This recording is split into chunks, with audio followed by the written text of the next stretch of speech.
Hello, Grammar Pirates! We are going to have another episode today where we are going to talk about subject-verb agreement.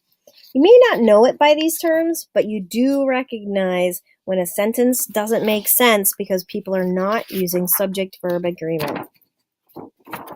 So let's look at the sentences here. Do they make sense? Not really. Those peas is yucky. The car are going by fast. Those books is funny. Usually little kids who are still learning how to speak will say things like this. Sometimes people who are learning English as a second language will make this mistake as well. The subject and the verb don't match. So peas is yucky doesn't make sense. Both the subject and the verb, which is located in the where, that's right, the predicate, need to match. If the subject is singular, then the verb needs to be singular as well.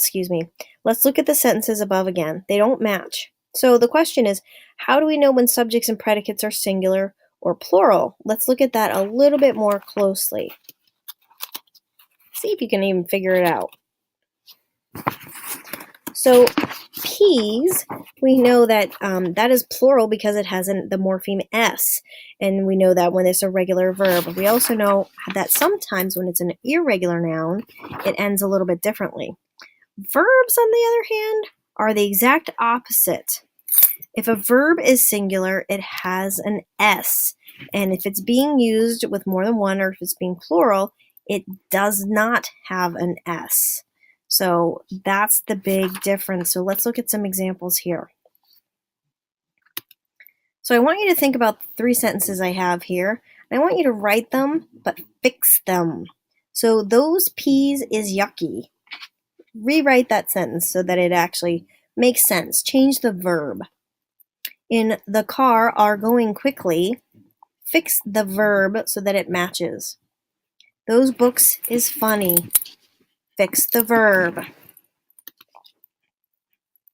And here they are. Those peas are yucky. Peas and are go together. They're both plural. There's one car, so it is going quickly. Those books, more than one, are funny. All right, so let's practice.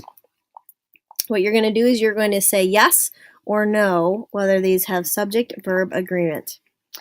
Sentence number 1. Tigger were jumping with Roo. Number 2, those pirate ships are sailing quickly. 3, the books is falling on the floor.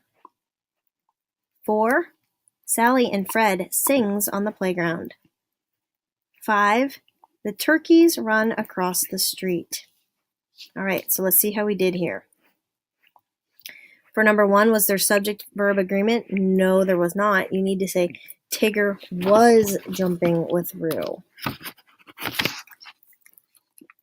Sentence number 2, those pirate ships are sailing. There's more than one ship. They are sailing. We have subject-verb agreement. The books is falling on the floor is not correct. The books are falling on the floor. Then they're both plural. This is not agreeing because we have two people. Two people sing on the playground. Only one person sings. So it's Sally and Fred, two people sing on the playground.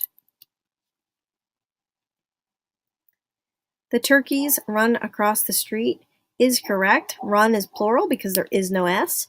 Turkeys is plural because there is an S. Remember, the morphemes work differently on nouns versus verbs.